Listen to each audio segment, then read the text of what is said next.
时代好朋友，大家平安，大家好，欢迎收看《华视台语新闻杂志》。中央山脉上界南边的秘密的景点，透过深山直垦队记录的影片，第一届来献光了。台东林管处的直垦队员用11天的时间，探访小鬼湖、红鬼湖等等人真罕离奇的山穴，嘛伫个大步山的附近来发现100多丛珍贵的稀有奇的老树丛。其中上界大丛的一丛，树围有15公尺宽，需要10个人展开双手才会当甲围起来。直垦队员是经历艰难，搬山过岭，冒着种种的风险，才甲原始森林珍贵的影像甲记录落来。也毋过影片公布了后，所互部分的民众来质疑，是帮山鸟鼠来报路。所以林务局特别搁做一支底片，用手画图文的方式来解说当初记录影像的初发心。其实直垦队员徛伫第一线守护山林，必须要面对真侪困境甲难题。山林资源的影响，嘛需要咱大家支持甲共同监督。这是台湾山林史上较早唔捌有的挑战。深山特遣队，日本深山特遣队，台东手机6035呼叫，听到请回答。特遣队收到，特遣队收到，台东手机请说，台东手机请说。资本工作站执行今年度的第4次的深山特遣任务。那这次任务我们为期预定是要走11天的行程，那包括台东事业区的第20、212、230班，一直延伸到小鬼湖。13名直垦队员头一摆伫直升机空降中央山脉最南端，记录珍贵的原始森林的影像。这次主要的任务是执行这种一般民众几乎是无法深入到达的这个贵重木的一个分布的区域哈，那进行深入林班的巡查。隶属台东林务局日本工作站的直垦队员搬山过岭，伫真少人到台东甲屏东交界双鬼湖大埔山区，发现规大片互人震撼的景象。目睭看到的是几百丛的台湾红马甲台湾杉的巨木群，踩伫大家面头前，当日头光透过树尾，写伫参天古木之间，沉水千年的森林宝藏，嘛正式伫世间人的面前出现。亲目见证这个时刻，直垦队员心内感动甲激动的情绪，无法用言语来形容，更加忍不住对大自然的鬼斧神工发出赞叹。执行带队的有我本人，也是保林业务的主办，然后还有主任，还有技术室3名，以及高山协作员，总计合计有13员。那我们预计要在中午之前抵达小鬼湖。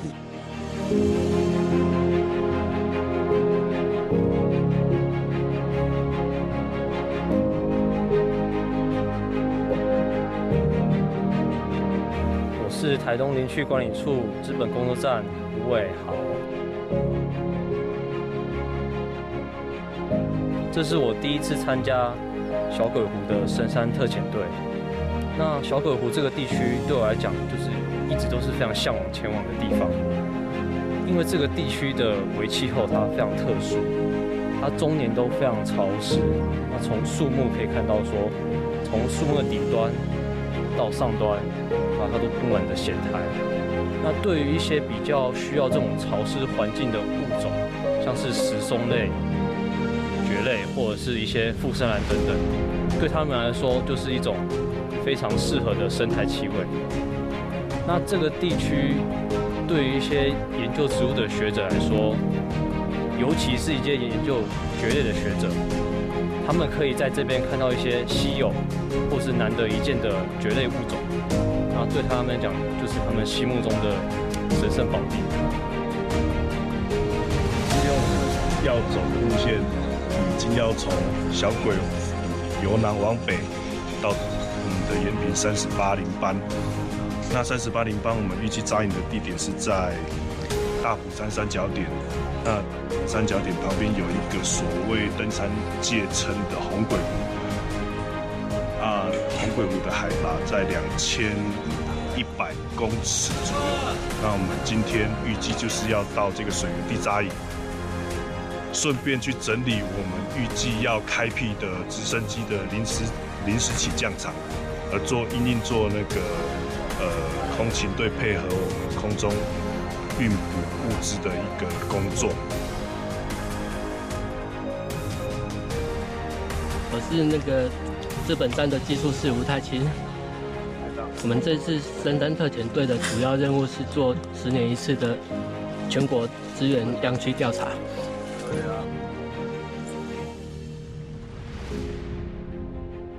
系统样区，因为每一个点位都是固定的，所以我们走的并不是路线，我们走的是坐标。直线的坐标距离3公里来说的话，实际行走距离可能会超过10公里。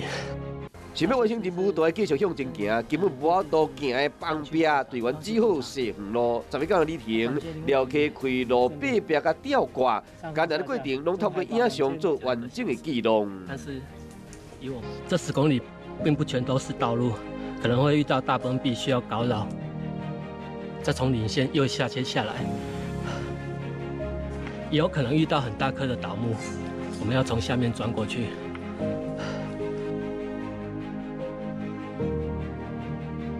有可能遇到溪流，我们要溯溪，全身都会湿透。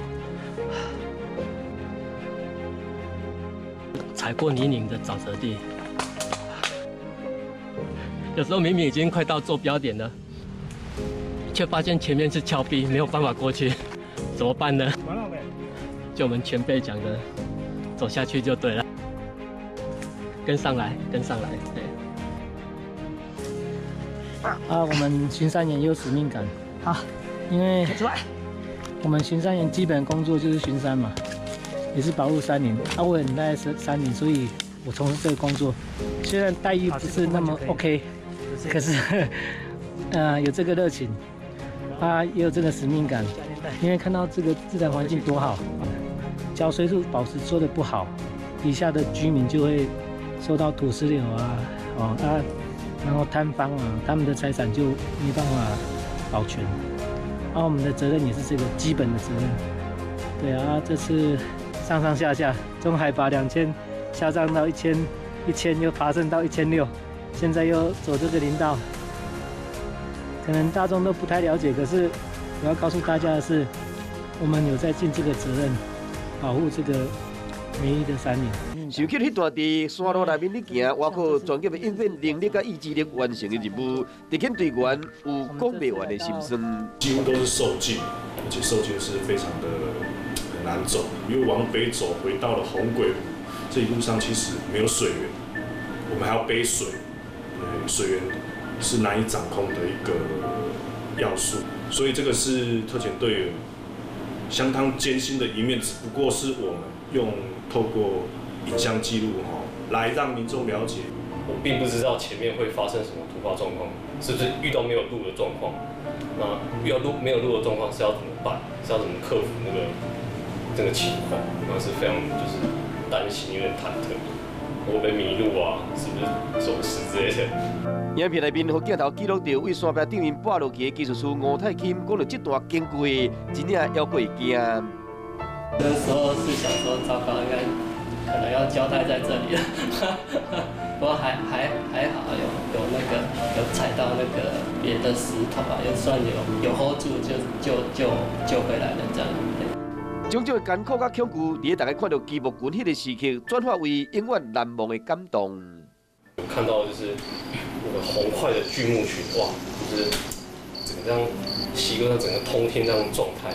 我感觉好像置身在这是一个侏罗纪公园的感觉，就是当下是非常感动，然后且震撼，我感觉自己就是非常渺小。他那个一道曙光下来的时候，你就看到全部的巨人，好像在祝福你一样，然后有分多近这个人很舒服，想到这里永远不会忘记那里。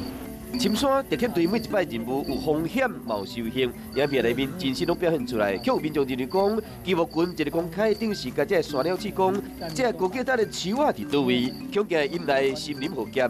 林务局再次出动。事实上，山老鼠比绝大多数人更清楚贵重木的分布与当地的地形。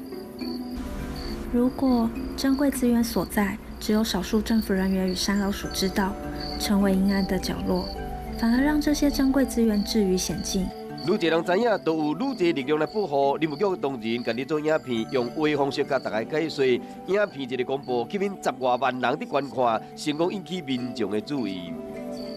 其实山老鼠在得知山林有哪些森林资源，并不是从我们这个播出去的网站上知道。如果真的要到那边去做，走到那边再走回来，其实是非常久的一个时间哈，大概要10天左右的一个时间。那在这种情形之下，如果你要到现场去做一些为非作歹的事情，其实是要花费相当大的成本，但是获得的利益是比较少。特地公布出来，在给民众知道之后，大家可以一起来帮我们保护这个山林，更重视这个区域的部分。